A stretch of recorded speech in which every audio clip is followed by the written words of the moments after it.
Well, hello again, everybody, and welcome to the Fantasy Roundup here on bet.nola.com and the Bayou Bets YouTube channel. I'm Zach Ewing with Spencer the Guru Urquhart. He's getting some last-minute research in. We are ready to go, recap Week 13, do our weekly awards for fantasy football, and move on to Week 14. Waiver wire, DFS, sleepers, all of the above. We'll check in on our listener league, and we'll talk about your fantasy playoffs. I mean, most leagues Yeah. have 1 week left in the regular season for fantasy football, and then you're into the playoffs next week at this time. So if you're trying to secure that last spot, maybe you're going for a bye, maybe you're just trying to get that roster set because you've already locked in your position. Whatever the case is, we're going to help you. Ask your questions, leave your comments live on Facebook or YouTube. If you're on Twitter, you have to get over to one of those channels, check out the Bayou Bets YouTube channel, and you can leave your comments live. So, Spencer, exciting time of year, as long as you don't care whether the Saints won or not. Yeah, that was it was brutal, but in a way it was like just end it, put the nail in the coffin. The season was cursed from the start, man. I'm kind of glad it's over. Yeah, you're right, Jerry. 2023 loading. Let's turn the page, move on to 2023. The train is officially wrecked. So I mean, yeah. cursed is a good word for it. You talk about a fitting way for that miserable season to end. 98.7% chance to win with 5 minutes to go via ESPN, and they found a way to blow it. I was just telling you off the air, I had a survivor pool on one of 32 people left for $100,000. 10 of those 32 had the Bucks last night, which to me was a ridiculous pick. That's not a good pick. I don't know why they No. did it, and they got away with it. And that's the kind of stuff that just sticks with you. So it's not good. Jerry says it was scripted. It sure seemed like that. Once Yeah, once they had a Brady got his thing. hands back on the ball. Yeah, that thing on TikTok about when Mark Ingram stepped out, they were like, this is clearly shows that the NFL is rigged. It was all scripted. He stepped out to where Brady could then have the chance to make the comeback. I mean, Brady would have had a chance anyway. It would have been less of a chance. And also, they called holding on the Bucks on the first touchdown that would have won. Like, it's not. Stop with that. Please stop with Yeah, that. definitely. It's but That's when I thought it was over. At that point, I was all right, cool. All right. He had it and then they took it away. All right, maybe the oh, Saints I will mean, they still finally had get three a gift. chances though. Yeah, Finally get a gift. But it was just so long that I figured at that point, like, man, even Brady's back is so much against the wall at this point. Even he can't do it. But nope. I'll just, man. But hey, at least my prediction was right. As yeah. awful as it was Spencer right. did call 17-16 with a late Tom Brady comeback, so that's pretty Uh, incredible. Go back and watch Bayou Bets yesterday. Um, uh, I don't know. Listen, we can bury the Saints more properly on Thursday's Bayou Bet show. Let's get into yeah, we'll fantasy wait for football. Jim. Yeah, Jim will Yeah, bury him check out properly. Datitude this morning too. Jim already buried him, I think. Yeah, he did. We're brought to you by Caesars Sportsbook here at the Fantasy Roundup. Check out NOLA.com/Caesars. If you are not already signed up, you can do so. And the Saints are up, but hey, you could win some money. Your first bet, if it doesn't win, you get a free bet back up to $1,250. So that's a pretty good deal. Use promo code NOLAFULL or just go to NOLA.com/Caesars. Let's see. Top scoring quarterbacks week 13. The Jalen Hurts show and Joe Burrow and Geno Smith had a nice day too, Spencer.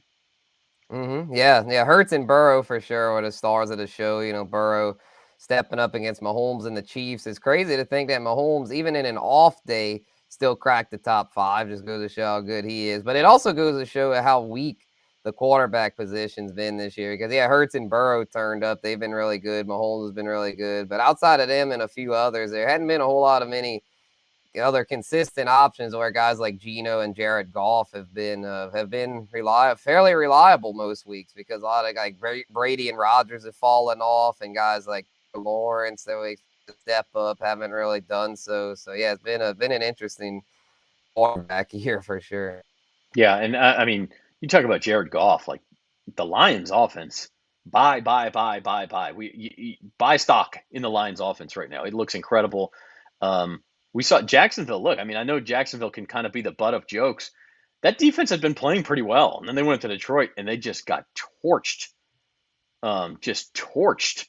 And Jerry's still bemoaning the Saints. I mean, look, they were beat. I don't know how you get beat deep on that play when you're up by 2 touchdowns with 3 minutes left, but they were beat. You almost had to commit the pass interference.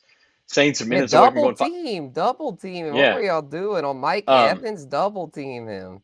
Minutes and seconds Oh away. my god. Listen, the Saints are minutes away from being like 7-6. I mean, there's been Oh like yeah, three of it's the these games this coaching. year. It's the coaching for sure. It's definitely the coaching. You can't now. Yeah, some of it's bad breaks, like Minnesota double doink, and and so like Mark Ingram gets hurt, and so he steps out of bounds a yard early. Like some of that you can't control as a coach, but when it keeps happening, week after week, and you're at the end of the season, you go, well, we could have won this game and this game and this game and this game if just this one thing had happened differently.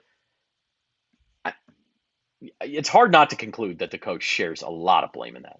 Yeah, you got to do better throughout the game leading up to that, so you're not relying on these last second situations and relying on the bounce of the ball. You've got to be ahead in these games. I mean, which they were, and then they somehow blew it last night. You got to, but you can't. You just got to have your guys more prepared, and that Like, lies on the coaches. And the fact it, is, they're not prepared enough to close out these games. yeah, I don't want to turn this into a Saints show. Maybe it will anyway. But like this is the NFL is such a great illustration. The NFL has such a little margin for error, and doing every little thing to help your team win counts. Mark Ingram, it's 2nd and 8 or 2nd and 7, and he gets 6 yards instead of 7. It's still 3rd and 1. No big deal. Yeah, big deal. 12 men in the huddle penalty when it was 10-3. Oh, no big deal. We'll still kick a field goal and go up 2 scores. Big deal. Just these little things. These little things. All of a sudden it makes it so that Taysom Hill's got to hang on to a 3rd and 17, which was a great throw, by the way, and I don't blame him for dropping it. But like all these little things, they add up. So running backs, Christian McCaffrey, best scores a 49er. Spencer. Yep. Yep, definitely. And Tony Pollard kept it going. Samaje Perine, another big day with Joe Mixon out again. Surprising there. A lot of people thought Mixon would clear protocols, but still has the concussion, unfortunately. So Perine's been stepping in as this. The Bengals, that's an offense you could plug in. Not trying to disrespect Perine, but you could plug in pretty much any running back there, and they're going to eat for fantasy. And then DeAndre Swift bounced back, and Josh Jacobs, another big day. Let's talk about DeAndre Swift just a second because he got hurt early in the year. He was clearly the number one in Detroit. Then he got hurt. Jamal Williams was clearly the number one. And then when Swift came back, it was like he had been Wally pipped. Like all of a sudden, Williams was getting all the carries, especially at the goal line. Swift was like the third down back. This was the first week we saw that kind of shift back. Is that just Swift getting healthy? Do you think it's just a 1 week off? Are you back to ranking Swift ahead of Williams? I think I'm back to ranking Swift ahead of him because that's how they wanted it to go. Before the season, it was Swift was the primary back, and I think he had been banged up in these past few weeks. They're just kind of easing him back in, and I think this was the week they're finally like, all right, he's healthy enough to go. We'll make him the primary back. To where Williams, though, is still a decent start for fantasy because he gets the goal line work, kept his touchdown streak going. But I feel like for PPR leagues, which most of y'all play in, Swift is the guy because he's the one, even when he wasn't getting the carries, he was still getting targets. He would still usually catch like 4 or 5 passes. And now that he's back to getting a healthy amount of carries, he's definitely an RB2 and could have RB1 upside in that offense. Yeah, and the Lions are just a smash spot. We'll talk about next week's over-unders, but that's the highest over-under in the league is the Lions and Vikings next week. So definitely one to keep an eye on there. Wide receivers from Week 13, the Devontae Adams show in Las Vegas and the Amon-Ra St. Brown show in Detroit. And, of course, A.J. Brown gets his revenge game against the Titans. Yep. Yeah, a lot of big performances at receiver. Running back was kind of down this week as well as quarterback, but a lot of receivers stepped up big. Devontae, Amon-Ra, A.J. Brown, Tyreek the Freak, Tyler Lockett, a lot of the usual suspects up here. So it's nice to see them. A lot of them were, I'm not going to say down, but like, A.J. Brown had a few off weeks and stuff. So nice to see them back to being elite. Moving on to tight ends, top tight end scores in Week 13. Look away, Saints fans. Look away. Taysom Hill did have the nice 30-yard touchdown catch. Kate Otten had a touchdown catch for the Bucs. What really chaps me too is that not only did the Bucs win that game, but I had a boosted odds thing on either Godwin or Evans to score a touchdown at even money, And of course, that didn't happen either. Godwin caught the one that was called back because of the hold, but it was Cade Otton and then Rashad White who caught the touchdown passes. So it didn't work out. Not much to speak of on the tight end scene this week.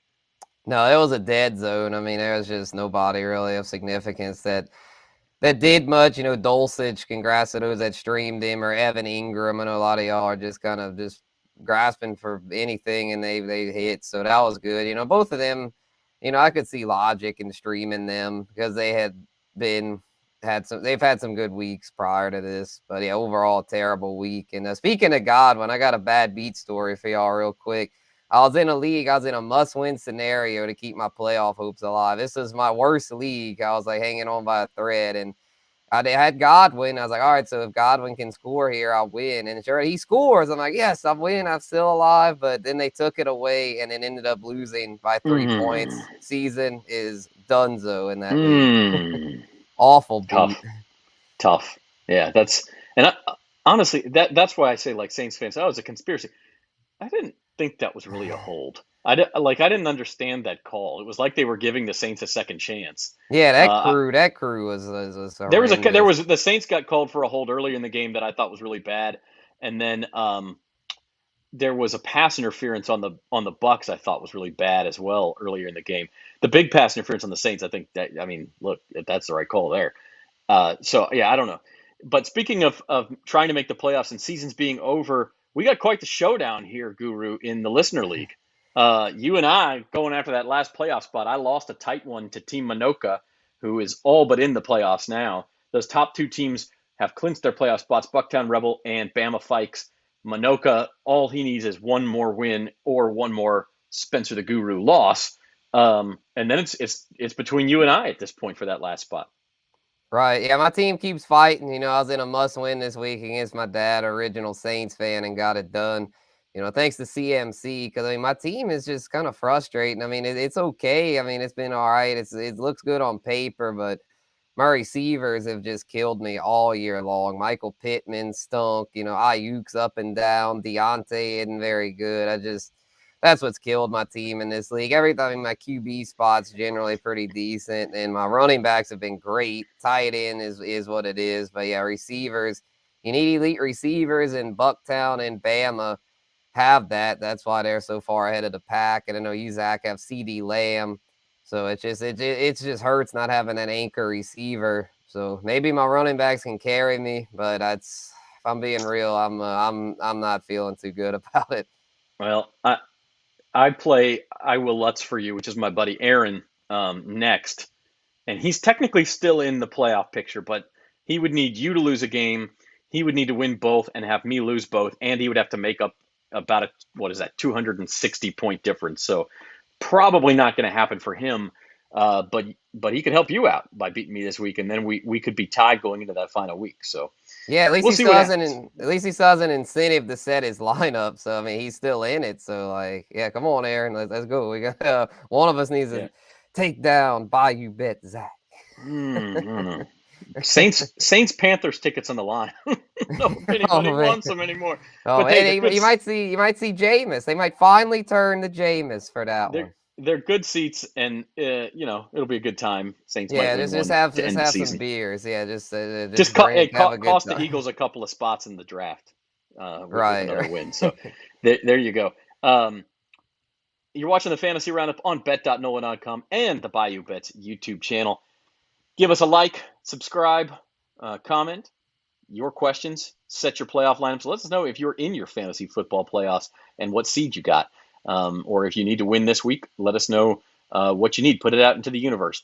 Our fantasy stars for week 13, the week that was, you went with CMC, who helped you out big time in our league, Spencer. Yeah, that's part of why I went with him, is because if it wasn't for him, I'd be eliminated. I'd have another coffin league, the listener league, but he kept my season alive. So I'm going to keep fighting. And yeah, he's a big reason why he's now Elijah Mitchell out. That was a blessing in disguise. Now they're just going to just feed CMC like the way he was fed in Carolina. Going to see probably over 20 touches a game. So yeah, let's go.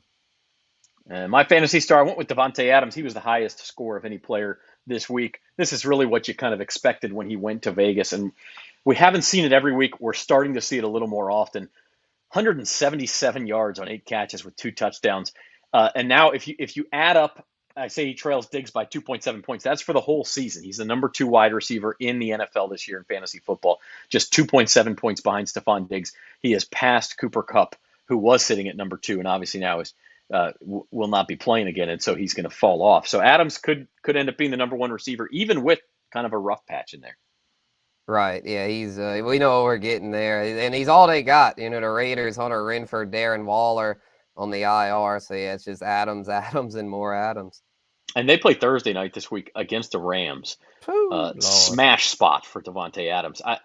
If you're playing Thursday night DFS, you almost got to start him, don't you? Just because if you don't, you're going to get left in the dust. Yeah, it's like Jalen Ramsey. Yeah, he's licking his chops. There's Jalen Ramsey. I feel like a lot of receivers have just been getting their revenge on him because he used to be a shutdown corner, would talk all kind of smack, and now that he's washed, receivers are like, all right, we're going to really turn up against him, just hang 150, 2 tugs on him. Man, DK Metcalf got the game-winning touchdown pass on him last week, and just that Rams defense, man, no pass rush with that. Keep an eye. If Aaron Donald should come back Thursday, maybe that changes the equation. No, he's on a high ankle sprain. On a short week, I don't see. Yeah. And what are the Rams? They don't need to push him back for anything. They're 3-9. They're worse than the Saints are, for God's sake. Which, by the way, the Rams, and they've got the Super Bowl title, so they don't care as much. They don't have their first-round pick either. They gave it to the Lions for Matthew Stafford, so the Lions are going to get a top 10 pick as well as the Eagles. Man, it's crazy to say the rich get richer and have the Lions in that state. Talk about the Lions. But the Lions, man, they're going to win the NFC North next year. Calling it right now, huh? Yeah, early. Right. Calling early shots. The early shot. Yeah. All right, mark it down. December the 6th. Spencer the Guru says the Lions. Well, and listen, last night he said Brady with a late touchdown drive and the Bucs win 17-16. So. Hate him all you want, but you got to respect him. Spencer the Guru knows his stuff. My vision's clear right now. My vision, sometimes it's not always the clearest, but right now I'm feeling pretty good. But best bet's the best bet. Hit the under hit last night. So yeah, your same game parlay almost hit. Brady screwed you up last by about 10 yards. Yep. Gotcha. Yep, unbelievable. Come on, Saints. But daily best bet's looking good, and waiver wire targets. So if your vision is good, these are the guys that you want to go after. Talk about those Lions. Jameson and Williams, 30% owned. He might be out there. Yeah, definitely. They normally it's under 30. But I was like, man, I got to put Jameson because he's right there. And there's somebody that he might not do amazing this week. I know the matchup's good, but he's somebody that I think once he gets his footing under him coming off the ACL, he could end up being a league winner for those playoff matchups, maybe like week 17, just because he's just so talented. When he's healthy, he's a guy that can just take the top off of defense. And that's kind of all the Lions are missing. Their offense is looking really nice. And if Jameson can do his thing, then that's it. That'll be the last piece of the puzzle that they need to have an elite offense. And as for the rest of these guys, James Cook's one I really like, because with the Bills, they're running the ball more, and Cook's been more involved. So I like him. He's trending up. And then Tyler Huntley with Lamar Jackson out, I feel like he's a good stopgap QB. And then Daniel Bellinger. It's a dumpster dive, but there's not much at tight end. Yeah, little bit of a tough matchup for the Ravens going to Pittsburgh this week with Huntley. But going forward, maybe a streamer, maybe a guy you stash on your bench. I have to look at the Ravens schedule for the fantasy playoffs, but a possibility there. Yeah, and with Lamar, I mean, he might miss multiple weeks. So Huntley, and Pittsburgh's not that good. Like Pittsburgh, yeah, they shut down Atlanta, but Atlanta, they stink. I mean, the Falcons are not good. So I'm not buying Pittsburgh as having everything figured out on defense. So I think Huntley could do pretty good over there. As far as who you drop, and this really becomes more important as we get to the playoffs, because you certainly don't want to drop a guy who's got just a beautiful matchup in 2 weeks when you're going to be sitting in the semifinals and kicking yourself because somebody else picked him up. So here's guys you say you can drop, and an interesting name there at the top, Spencer. Yeah, I mean, I know he led the comeback last night, but for fantasy, I want no part of Tom Brady. I mean, Tom Brady has stunk this year overall. And I mean, he had to do it against the Saints, but he just, in most matchups, he is just against the Browns, he just never got it going. He's had more bad than good this year. I feel like a lot of people are going to, after last night, aren't going to want to drop him. But to me, I'd still drop him because he gets he's probably going to do bad his next 2 weeks. He's got the 49ers and then the Bengals, two defenses that are really good, especially the 49ers. So if you maybe want him for the stretch, I think he probably gets some NFC South cupcakes there, like Atlanta or something. Yeah, he doesn't get Atlanta in week 18. Looking at his schedule, it's the Niners, Bengals, Cardinals, Panthers. That's not a very favorable schedule. I mean, Cardinals and Panthers aren't great, but I don't really want to mess with Tom Brady. I mean, it just And look, I mean, I think to your point, Spencer, he threw the ball like 50 times last night, but he doesn't do that if the Bucs are not trailing. And like look at the game against the Browns where they were leading most of the game. He didn't throw nearly that many passes. The Bucs would prefer. I mean, like that's one criticism that Todd Bowles has received is that he's too conservative with the lead and plays not to lose. And last night they had no choice. They had to. But even before the comeback, they punted from. They were down 13-3 and punted from like the 41, the Saints 41. Yeah, And then Brady they were wanted to go for it. and then they were down 16-3 and they punted from there. That was the one Brady wanted to go and they punted again. That one's a little more defensible. But like Bowles is very cautious. And so unless you find, and now they may be down against the 49ers, but I can see what you're saying. So very interesting. I got a question here from Jeff. He says he's got Lamar and Deshaun Watson, so he needs a quarterback. Who should I drop off my bench? Judy, Josh Palmer, George Pickens, Latavius Murray, or Cordero Patterson?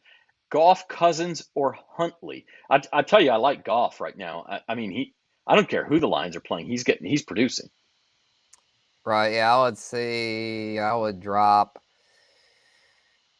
either Pickens or Murray. Probably Murray, man. Broncos are garbage. I'd say drop Murray and then make. Damn, that's tough. All those are pretty good options. I guess Goff. Yeah, Cousins not a bad option either.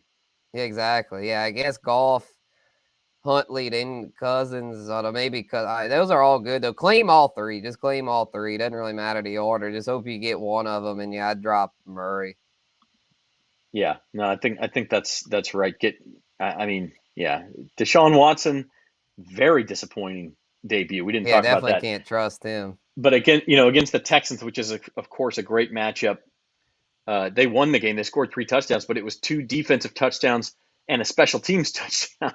Which, if you're in a league that has defense and special teams, just pick up whoever is playing the Texans. And you got a pretty good chance of that working out for you.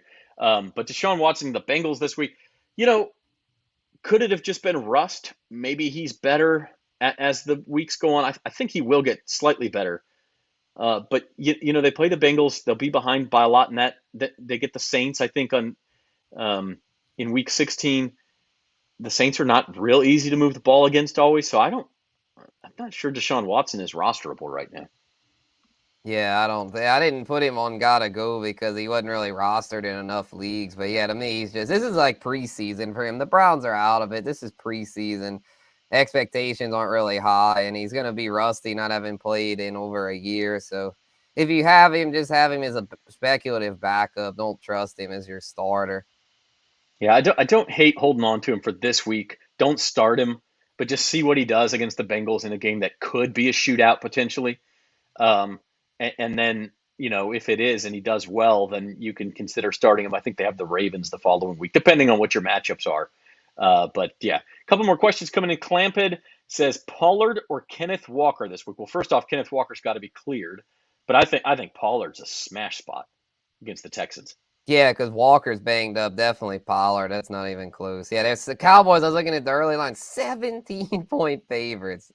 That's the most I've ever seen, I think. Pollard and Zeke might both be RB1s this week. I mean, they're both going to get a bunch of touches. No reason for the Cowboys to throw the ball a ton or anything. I mean, get out to a lead and then they'll just run on a team that can't stop the run. So, healing meditation.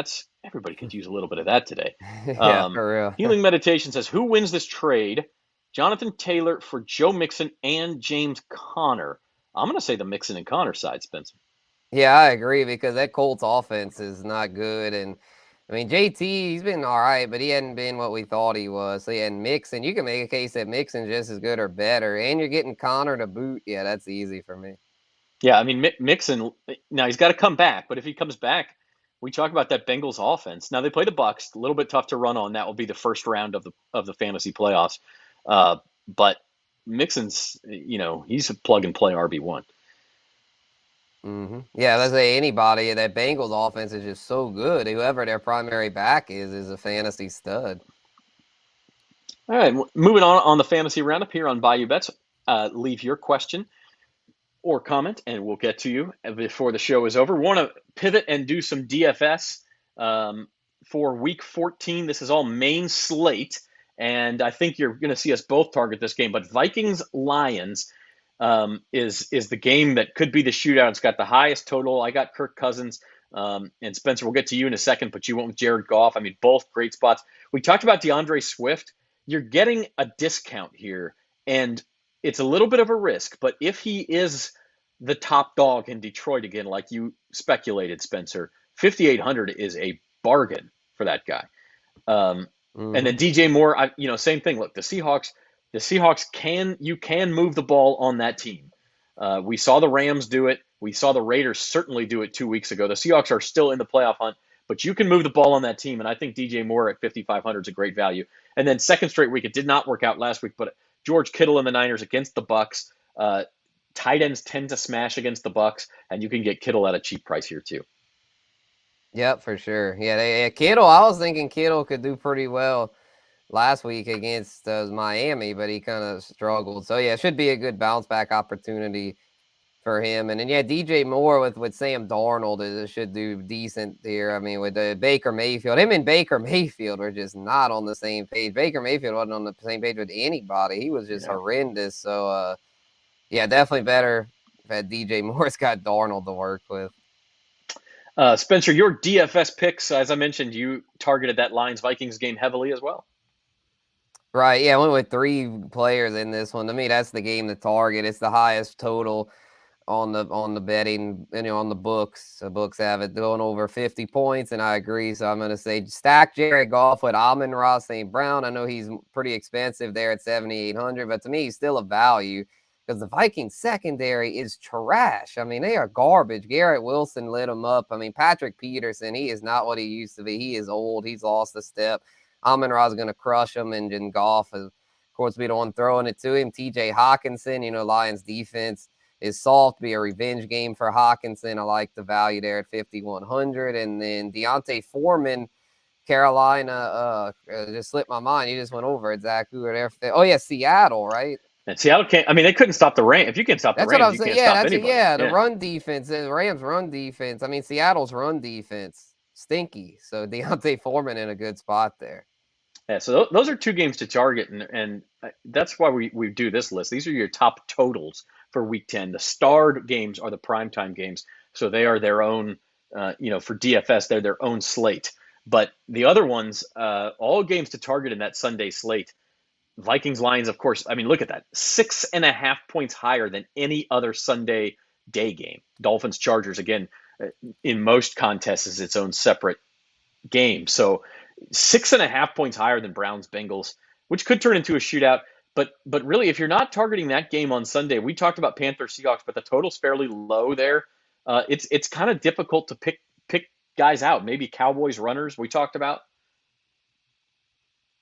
Yeah, this is kind of a tricky slate.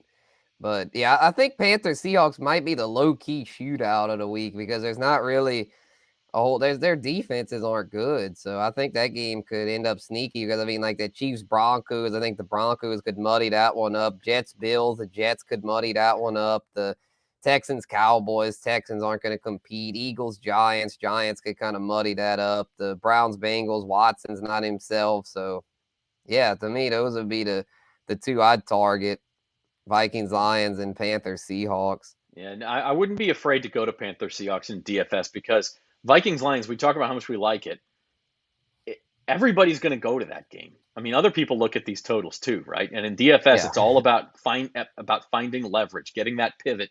And so if everybody goes to play Justin Jefferson, I don't know if everybody's going to pay for him. He's like $9,000. Yeah, I'd rather Amon-Ra. Amon-Ra to me is the one to pay up for. But if everyone pays for him, you don't have any leverage at that. So, maybe that's where you go in and you look for the Adam Thielens or the tight ends or DJ Chark. Yeah, DJ Chark, Jamal Williams instead. Pivot somewhere that you can get a piece of that game where everybody else isn't going to go. And it's a little bit difficult to predict, But that's really what you got to do if you're going to win those DFS tournaments. Jeff, another question out of Hollywood. Judy, Palmer, Rashad White, and Pickens. Who should he flex? Let's see. Hollywood is against the Patriots. I actually don't hate Jerry Judy or Palmer. What do you think, Spencer? Yeah, I think Palmer actually might be the move. I'd check Mike Williams' status. If Williams goes, I'd say Hollywood. But if Mike Williams is out again, I'd probably go Palmer because the Dolphins secondary is vulnerable. Hollywood against New England, not a great spot. I mean, New England's defense is still pretty good. So I think I'd rather Palmer, assuming Williams is out. Yeah, and I mean, you look at like the Dolphins, every time they play up against a better offense, they give up points. And we talked about that Dolphins Chargers. That's the second highest total of the week. So I think I would go Palmer, especially if Mike Williams is out in that game. You're trying to get a piece of some of those 52 points in that game. I think that's where I would go. One more call for questions or comments. Leave them now. We're going to do our Week 14 sleepers and then sign off for the week. Spencer, who are people sleeping on in Week 14? Yeah, sleeping on DeMarcus Robinson because he's all they got in Baltimore, really. I mean, Devin Duvernay is a gadget player. He's not really a trustworthy receiver there. So I think Robinson's the one because I like Huntley this week. I really do. I think he's a good streamer, and so he's going to have to target somebody other than Mark Andrews, and I think that guy will be DeMarcus Robinson. And I'm going with Donovan Peoples-Jones. And again, this is sleepers. So these are guys, like, I understand there's some questions about Deshaun Watson, but everything the Browns have said since Watson came back is like, hey, we're trying to get the ball in the hands of our playmakers. We're trying to do this. Look, does that mean Nick Chubb and Kareem Hunt? Yes, it does. But Donovan Peoples-Jones had the punt return for a touchdown last week. He does that sort of stuff. I would not be surprised if the Browns try to force him the ball a little bit, especially if the Bengals start loading up to stop Chubb in the running game. Donovan Peoples-Jones might be a pretty good play this week. He did get several targets from Deshaun Watson last week. He is their best playmaker on the perimeter, at least outside of Amari Cooper. And if Amari Cooper's getting attention, kind of like DPJ. Yeah, especially, they'll probably be chasing points there against Burrow. So, yeah, he could break out. I was thinking the Patriots defense gravitates towards D-Hop. Yeah, I mean, it's not a bad thought. Yeah, but they could. Yeah, I do think that Chargers-Dolphins game is the better one to target, especially if like Spencer said, if Mike Williams is out again. So that's going to do it for us on the Fantasy Roundup for Week 13. 1 week to go, Guru. 1 week to go until playoffs. In most leagues, our listener league still has 2 weeks, which to my chagrin, because one more week I'd be feeling pretty good.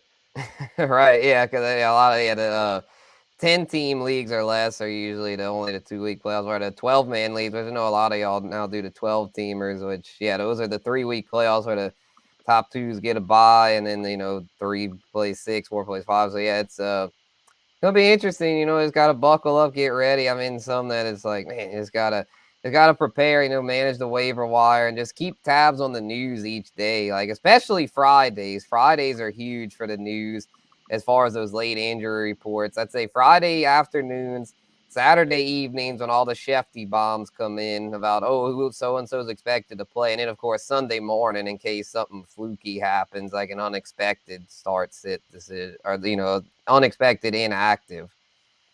But yeah, y'all know how to do that. If y'all made it this far, y'all know what y'all are doing. Just stay the course, keep it rolling, and get those championships. Yeah, I mean, the staying on top of the news is huge. And you talk about Friday. A lot of leagues on Friday, if you see something, you can go get whoever's on the waiver wire without having to pay or go through waivers or whatever. I mean, you can just go get him, depending on your league's rules. So definitely keep an eye on those final injury reports. Pivot immediately. The faster you can react to the news, the bigger advantage you have. That's going to do it for the Fantasy Roundup for Week 13. We'll be back with you next Tuesday at 2 o'clock. Good luck, everybody. Secure those playoff spots. We want our listeners to win championships all over the state of Louisiana and the rest of the country. For Spencer the Guru, I'm Zach Ewing. Good day and good luck this week.